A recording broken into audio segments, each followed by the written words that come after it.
Hello everyone, welcome to Unstoppable. I hope you are doing well guys. आज हम बातचीत करेंगे द हिंदू न्यूज़पेपर एनालिसिस के ऊपर। डेट है 1 सितंबर और दिन है फ्राइडे। एडिशन है डेली और टोटल है 24 पेज, लेकिन काम के हमारे हैं कुछ पेज जिसमें मैंने 10 पेज आप लोगों के लिए लेकर के आया हूँ। और अप्रॉक्सीमेटली आप देखो तो 14 पेज मैंने ऐसे ही रिमूव कर दिया है जो हमारे काम के नहीं है। 10 पेज में फर्स्ट पेज की अगर मैं बात करूँ तो फर्स्ट पेज पे भी कुछ खास नहीं है। बस आप इतना देख सकते हो कि हाँ, इकोनॉमिक जो ग्रो है, ठीक है ना, इकोनॉमिक जो ग्रोथ है वो बढ़ा है। यानी कि पिछले 4 क्वार्टर में अगर आप बात करो तो 4 क्वार्टर में सबसे बड़ा जंप इस क्वार्टर में देखने को मिला है, 7.8। अगर आप यहाँ से देखो तो 4 क्वार्टर आप देख लो तो इस वाले क्वार्टर में जंप मिला है 7.8 का। और इसमें जीडीपी क्या होता है, जीवीए क्या होता है, तो इसे हम इकोनॉमी क्लास में सेपरेटली डील करेंगे, तो यहाँ पे कोई बातचीत नहीं करेंगे। साथ ही इकोनॉमी क्लास में हम बातचीत करेंगे कि नेशनल स्टैटिकल ऑफिस क्या है, इसके ऊपर बात करेंगे। एनएसओ क्या है, एसएसओ क्या है, ठीक है ना। तो बहुत सारी चीज़ें हैं जिसके ऊपर बातचीत करेंगे। आगे बढ़ते हैं और डायरेक्ट मूव ऑन करते हैं एडिटोरियल पे। तो एडिटोरियल वाला पेज आपके लिए बहुत इंपॉर्टेंट है, खास करके यूसीसी यानी कि universal civil code. Universal civil code काफ़ी चर्चे में रहा है हाल ही के दिनों में। और चर्चे में क्यों है, तो गाइज मैं यूनिवर्सल सिविल कोड को समझाऊं तो देखो, कोई भी लॉ जो होता है, लॉस दो तरीके का होता है। एक क्रिमिनल लॉ होता है और एक आपका सिविल लॉ होता है। क्रिमिनल लॉ वो सारे इसमें मुद्दे आ जाते हैं जिसमें आप देखो तो जैसे कि मर्डर हो गया, चोरी हो गया, एक्सेट्रा एक्सेट्रा, जो भी चीज़ें होती है ये आपके क्रिमिनल लॉ में आ जाता है। वहीं पे आप सिविल लॉ में देखो तो सिविल लॉ में जैसे कि शादी हो गया, तलाक हो गया, ठीक है ना, और बच्चे का एडॉप्शन हो गया, तो ये सारी चीज़ें आपके सिविल लॉ में आता है। ठीक, तो सिविल लॉ में ही कहा जा रहा है कि सिविल लॉ में एक universal civil law, civil code law. और ये सिविल कोड ऐसा होना चाहिए चाहे भारत के किसी भी कम्युनिटी का व्यक्ति हो, किसी भी कम्युनिटी यानी कि किसी भी कास्ट का व्यक्ति हो। कम्युनिटी यानी कि कास्ट, समुदाय, ठीक है ना, कास्ट का व्यक्ति हो, उन सबके ऊपर एक समान लॉज को लगने चाहिए, लॉ को लगने चाहिए। कास्ट कहना शायद गलत हो जाएगा यहाँ पे। यहाँ पे आप ये कहोगे किसी भी रिलीजन का व्यक्ति हो। माफ करना, यहाँ पे थोड़ा सा एक्सप्लेनेशन में गलती हो गया है। एक्चुअली में यूसीसी ये कहता है कि आप किसी भी रिलीजन के इंसान हो, किसी भी रिलीजन के, किसी भी रिलीजन के, ठीक है ना, चाहे आप हिंदू हो, मुस्लिम हो, सिख हो, ईसाई हो, पार्सियन हो, क्रिश्चियन हो, किसी भी रिलीजन के आप हो, ठीक है ना, किसी भी रिलीजन के हो, आप सभी पे एक तरीके का लॉज लागू होगा। और इसी को कहा जाता है यूनिवर्सल सिविल कोड। यानी कि हर रिलीजन के लिए अलग अलग नहीं बल्कि एक लॉ होगा, और एक ही लॉ होगा जो सब पे लागू होगा। और ये कहीं ना कहीं आपका आर्टिकल 14 में जो बात कही गई है, इक्वालिटी बिफोर लॉ और इक्वल प्रोटेक्शन ऑफ लॉ, तो उससे भी प्रोटेक्ट करेगी। बिकॉज ऐसा होता है ना कि अभी के टाइम में आप देखो तो हिंदू के लिए हिंदू मैरिज एक्ट 1955, मुस्लिम marriage act 1955, Sikh marriage act 1955, और सब में अलग अलग एक्सप्लेनेशन है। साहबानो जजमेंट अगर आप देखोगे तो साहबानो जजमेंट में जो मेन मुद्दा था यही था कि भैया हमारे रिलीजन, हमारे जो लॉ है उसमें अलाउ नहीं किया गया है कि हम अपने वाइफ को आफ्टर तलाक के बाद उन्हें किसी भी तरीके का कोई फाइनेंशियली हेल्प करें। अगर हम करेंगे तो हम अपने लॉ को वायलेट कर देंगे। वहीं पे हिंदू वाले में लिखा हुआ है कि अगर आपका माइनर चिल्ड्रेन हो, वाइफ हो, और या पेरेंट, एजिंग पेरेंट हो, तो आपको फाइनेंशियली असिस्टेंट देना पड़ेगा, ठीक है ना। तो ये सारी चीज़ें हैं। तो यहाँ पे सरकार ने कहा है कि भैया हम यूसीसी लाएंगे, यूनिवर्सल सिविल कोड लाएंगे, और जो सभी रिलीजन पे एक साथ लागू होगा और एक समान तरीके से लागू होगा। इसी चीज़ को ध्यान में रखते हुए आज एक बहुत ही अच्छा आर्टिकल आया है यूनिवर्सल सिविल कोड पे। और ऐसा कहा जा रहा है कि अभी जो स्पेशल सेशन होने वाला है, पार्लियामेंट ने कल ट्वीट करके ट्विटर पे कहा कि हम स्पेशल सेशन करेंगे सितंबर में, और ये 4 दिन का सेशन चलेगा स्पेशल। 18 सितंबर से लेकर के 22 सितंबर तक चलेगा, और इसमें यूनिफॉर्म सिविल कोड के ऊपर बातचीत किया जाएगा। तो यूनिफॉर्म सिविल कोड का जो दायरा है उसे और ज़्यादा बढ़ाने की आवश्यकता है, और इसमें बहुत सारी चेंजेस करने की भी बात कही गई है। लाइक डैट, जैसे कि यहाँ पे आप देखो तो जो बच्चे हैं, चाइल्ड का जो राइट है, तो उसके ऊपर बातचीत किया गया है कि हाँ, कि जो चाइल्ड है उनके लिए भी अलग अलग रूल है। जैसे कि अगर हिंदू पेरेंट है, अगर दोनों सेपरेट हो जाते हैं, तो सेपरेट होने के बाद ऐसा कहा जाता है कि मॉम के अंदर यानी कि जो मम्मा है उनके पास 5 साल का राइट है कि 5 साल तक वो अपने बच्चे का अपना वो कस्टडी में रख सकती हैं, और आफ्टर 5 ईयर वो अपने बच्चे को अपने इस बच्चे का जो बायोलॉजिकल फादर होगा उसके पास वो भेज सकती हैं, ठीक है ना, या उनको भेजना पड़ेगा। वहीं पे आप ये देखो मुस्लिम लॉज में देखो, तो मुस्लिम लॉज में अलग अलग है। उसमें ये कहा जा रहा है जैसे कि आप यहाँ पे देखो guardian and ward act 1890s, तो ये कुछ और कहता है। Hindu minority age guardianship act 1956 ये कुछ और कहता है, ठीक है ना, कि कस्टडी किसके पास होना चाहिए। तो यहाँ पे ये बात कह रहा है कि कस्टडी जो होना चाहिए वो बच्चे का 5 साल के एज तक मदर के पास होगा, और उसके बाद वो अपने बायोलॉजिकल फादर के पास जा सकता है, या जो उसे अडॉप्ट कर रहा है उसके पास वो जा सकता है, रह सकता है, ठीक है ना। यहाँ पे child custody and biological link के बारे में बात किया जा रहा है कि इसमें और भी बहुत सारे अंतर हो जाते हैं। जैसे कि इस्लामिक लॉज की बात करो तो इस्लामिक लॉज में कहा जाता है कि जो अगर बच्चा है तो 6 ईयर बॉयज़ के केस में, ठीक है ना, और वहीं पे गर्ल्स के केस में देखो तो गर्ल्स के केस में 17 ईयर मेंशन किया गया है कि 17 साल तक जो है वो आपका कस्टडी मदर के पास होगा, या शादी तक मदर के पास उसका कस्टडी हो सकता है। तो यहाँ पे एक देख सकते हो 17 साल तक कस्टडी या तो मदर के पास होगा, या शादी तक मदर के पास कस्टडी होगा गर्ल्स का, ठीक है ना। तो ये सारी बातें कही गई है। इसी चीज़ को ध्यान में रखते हुए कहा गया है कि बच्चों के लिए जो एक्ट होना चाहिए वो बच्चों के भविष्य के निर्धारण के लिए या तो उनका बायोलॉजिकल पेरेंट होना चाहिए या एडॉप्टिव पेरेंट होना चाहिए, जो उनका भविष्य तय कर सके कि इनका भविष्य अच्छा हो। ये नहीं कि उनके साथ किसी तरीके का कोई बुरा व्यवहार हो रहा है, एक्सेट्रा एक्सेट्रा।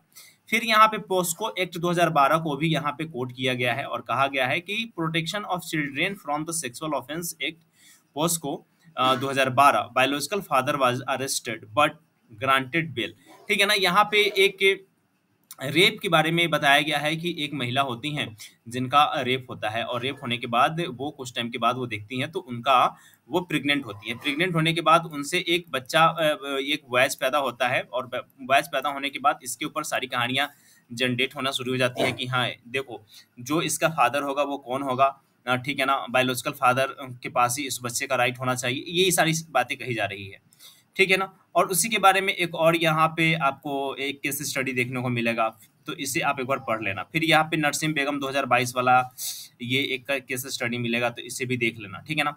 तो फिलहाल में ये कहा जा रहा है कि इस एक्ट का जो दायरा है उसे और बढ़ाया जाए सिविल यूनिफॉर्म सिविल कोड के और, ठीक है ना। तो ये इंटायर थिंग था, और आई होप कि आपको ये समझ में आया होगा। साथ ही इनका मानना है और ये कहते हैं, राइटर का कहना है कि देखो मैं यूनिफॉर्म सिविल कोड के अगेंस्ट नहीं हूँ, मैं इसके पक्ष में हूँ, और मुझे ऐसा लगता है कि यूनिफॉर्म सिविल कोड का आना भारत में बहुत ज़्यादा आवश्यक है, ठीक है ना। उसके बाद देखो यहाँ पे चाइना ने एक नया मैप बनाया है, और नए मैप की वजह से बहुत बड़ा एक ब्लंडर हो गया है। ब्लंडर कहने का मीन्स ये है कि चाइना ने जिन जिन रीजन्स को अपने टेरिटरीज में बताया है उसको लेकर के भारत ने पहले अपोज किया, और उसके साथ साथ अब बहुत सारे ऐसे कंट्रीज आ रहे हैं, जैसे कि यहाँ पे फिलीपींस देख लो, फिलीपींस देख लो। फिलीपींस ने भी इस मैप के ऊपर बहुत ज़्यादा सवाल उठाया है कि हाँ आप ऐसा कैसे कर सकते हो, एक्सेट्रा एक्सेट्रा, ठीक है ना। उसके बाद यहाँ पे आप देखो तो ये एशिया कप के ऊपर है, और इंडिया पाकिस्तान रिलेशनशिप को ऐसा कहा जा रहा है कि ये एशिया कप जो होगा वो इंडिया पाकिस्तान का जो रिलेशनशिप है उसमें कुछ मधुरता लाने का काम करेगा। अब सवाल तो ये है कि इतना टाइम से तो हम लोग यही देख रहे हैं, कभी इंडिया पाकिस्तान क्रिकेट करवाते हैं, एक्सेट्रा एक्सेट्रा, विजिटिंग करवाते हैं, लेकिन ये तो कभी सुधरते नहीं है, समझ रहे हैं ना। तो पाकिस्तान कभी सुधरते हैं नहीं, और ये मुझे नहीं लगता कि सुधरने वाला भी है। उसके बाद यहाँ पे देखो एक और यहाँ पे ओपिनियन बेस्ड आपके लिए एक मैं डाटा लेकर के आया हूँ, और द हिंदू में काफ़ी मस्त एडिटोरियल है ये। एडिटोरियल नहीं कह सकते हैं, ये ओपिनियन बेस्ड है। यहाँ पे दो हैं, दोनों का अपना अपना ओपिनियन है। मैं मेन कॉन्टेस्ट पे आता हूँ और बताता हूँ कि इस पूरे आर्टिकल का मेन कॉन्टेस्ट क्या है। तो गाइस देखो, कहना ये है कि जो नेचुरल डिजास्टर या नेचुरल क्लाइमिटी में किसी भी तरीके का कोई प्रॉब्लम आता है, तो इसके साथ सबसे बड़ा छेड़छाड़ जो है वो ह्यूमन के द्वारा किया जाता है। जो ह्यूमन मेड चीज़ें होती हैं उससे नेचुरल डिजास्टर बहुत ज़्यादा आता है, क्योंकि जब छेड़छाड़ होती है उसके बाद नेचर खुद को बैलेंस करने के लिए ऐसा करती है। लेकिन सवाल यहाँ ये है कि देखो, मानव है तो वो ग्रोथ तो करेगा ही, डेवलपमेंट तो करेगा ही, और डेवलपमेंट अगर नहीं करेगा तो आप कैसे मतलब कि एक दूसरे एरिया को एक मतलब कि एक साथ जोड़ सकते हो। जैसे कि आप देखो तो जो हिमालयन रीजन है, अगर वहां पे रोड ना बनाओ, हाईवे ना बनाओ, ट्रांसपोर्टेशन ना बनाओ, तो उस रीजन को मेनलैंड से आप जोड़ ही नहीं सकते हो। दिल्ली जैसे सिटी से नहीं जोड़ सकते हो आप, लखनऊ जैसे सिटी से नहीं जोड़ सकते, मुंबई जैसे सिटी से नहीं जोड़ सकते हो, पटना बिहार जैसे सिटी से नहीं जोड़ सकते हो। तो बहुत सारी चीजें होती हैं, तो कहीं ना कहीं ये मैन मेड चीजें भी हमारे लिए बहुत आवश्यक है। अब बहुत क्या, बहुत बहुत बहुत ज्यादा आवश्यक है। अगर ये मैन मेड चीजें नहीं होती तो आप चंद्रयान पे कभी चंद्रयान 3 नहीं भेज पाते, क्योंकि कहीं ना कहीं आप देखो तो बहुत सारे ऐसे रिलीजन है, धर्म है, वो मानती है कि भैया चंद्रमा के ऊपर आप कुछ कर ही नहीं सकते, कोई एक्सपेरिमेंट नहीं कर सकते हैं। वो मजहब के खिलाफ है, वो धर्म के खिलाफ है, वो मतलब कि रीति रिवाज के खिलाफ है। लेकिन फाइनली आज चंद्रमा पे हमने चंद्रयान 3 भेज दिया कि नहीं भेज दिया, वहां पे चंद्रयान 3 ने रिसर्च किया कि नहीं किया, वहां पे रिसर्च हुआ है कि नहीं हुआ है कि हाँ भैया चलो वहां पे ऑक्सीजन मिल चुका है। अब मान लो कि वहां पे ऑक्सीजन की प्राप्ति हो गई है, अब हाइड्रोजन मिल जाएगा, तो हाइड्रोजन और ऑक्सीजन रिएक्ट करके जल बनाता है, तो वहां पे जल भी बनाया जा सकता है, और जल जैसे ही बन जाएगा तो लाइफ पॉसिबल हो जाएगा, ठीक है ना। एक एटमॉस्फेयर तैयार किया जा सकता है, लाइफ वहां पे क्रिएट किया जा सकता है। तो ये भी सारी चीजें हैं, लेकिन हाँ इसको भी इग्नोर नहीं कर सकते हैं। अब इस आर्टिकल के ऊपर बात करूँ तो इसमें ये कहना है कि जो मैंने आपको बात बताई कि मैन मेड जो भी कंस्ट्रक्शन होते हैं उसके वजह से नेचुरल क्लाइमिटी आती है, ठीक है ना। और भी यही सारी बातें कहा जा रहा है, और इसमें कहा जा रहा है कि जैसे कि आपका अरुणाचल प्रदेश हो गया, सिक्किम हो गया, मणिपुर हो गया, एक्सेट्रा एक्सेट्रा, बहुत सारे जगहों को कोट किया गया है जो आप देख सकते हो, ठीक है। आगे बढ़ते हैं, यहाँ पे देखो चाइनीज प्रेसिडेंट 11 जिनपिंग ने कहा है कि देखो सर मैं G20 समिट में आ रहा हूँ। G20 समिट के ऊपर आज आपको एक वीडियो मिल जाएगा, बहुत डिले हो चुका है, माफ़ करना मुझे, उसके ऊपर वीडियो मिल जाएगा।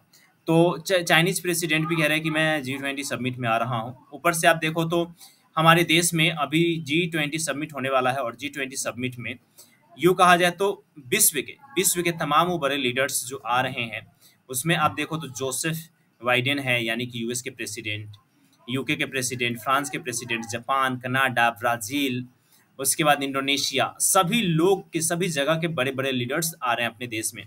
यहीं पे अगर रसिया की बात करी जाए तो रसिया ने पहले ही कह दिया है कि हमारे तरफ से नहीं जा पाएँगे, वहाँ के रशियन प्रेसिडेंट नहीं आ पाएँगे, बट वहाँ से कोई एक डिप्लोमैट वगैरह आएँगे, ठीक है ना? और उनका नाम भी मैंने बताया था, कमेंट बॉक्स में कमेंट करके बताना कि वो कौन है, ठीक है? इकोनॉमिक ग्रोथ के बारे में बताया जा रहा है, वो ठीक है, देख लेना। यहाँ पे देखो ये वाले वायलेंस, लेकिन अभी तो सब कुछ कंट्रोल है, बट अभी भी चीज़ें चल रही हैं, तो मुझे लगता है कि और भी स्ट्रिक्ट एक्शन लेने की आवश्यकता है, ठीक है ना। आगे बढ़ते हैं और देखते हैं अगला आप लोगों के लिए क्या है अपडेट। तो देखो गाइज, स्पेशल सेशन होने वाला है 18 से लेकर के 22 सितंबर के बीच में, और यहाँ पे बहुत सारी चीज़ों को रखा गया है, पार्लियामेंट के सेशन में बहुत सारी एजेंडा को रखा गया है। यहाँ पे G20 समिट के बारे में बातचीत किया जाएगा, ठीक है ना। उसके बाद आपको मैंने बताया यूसीसी के बारे में बात किया जाएगा, यूनिफॉर्म सिविल कोड के बारे में बात किया जाएगा, और भी बहुत सारी चीज़ें हैं। आगे बढ़ते हैं तो हम देखेंगे कि देखो रेनफॉल तो वैसे भी बहुत कम आ रहा है, और अभी देखो तो बारिश तो इतना कम हुआ है कि गर्मी से तो इंसान का भेजा फटा हुआ है। एक जो इम्पोर्टेंट न्यूज़ है, और ये बहुत इम्पोर्टेंट है, और ये आपके हर एग्जामिनेशन में देखने को मिलेगा। जया वर्मा जी को बनाया गया है रेलवे का हेड, ठीक है ना। और ये पहली महिला हैं जिनको रेलवे का हेड बनाया गया है, और ये कहा जाए तो 118 साल के बाद पहली बार जया वर्मा, मतलब कि पहली बार रेलवे बोर्ड में कोई महिला जो है वो हेड बनी है। तो इस बात को याद रखना, नाम क्या है, जया वर्मा, बहुत इंपॉर्टेंट है, और 118 साल बाद ऐसा कुछ हुआ है, ठीक है ना।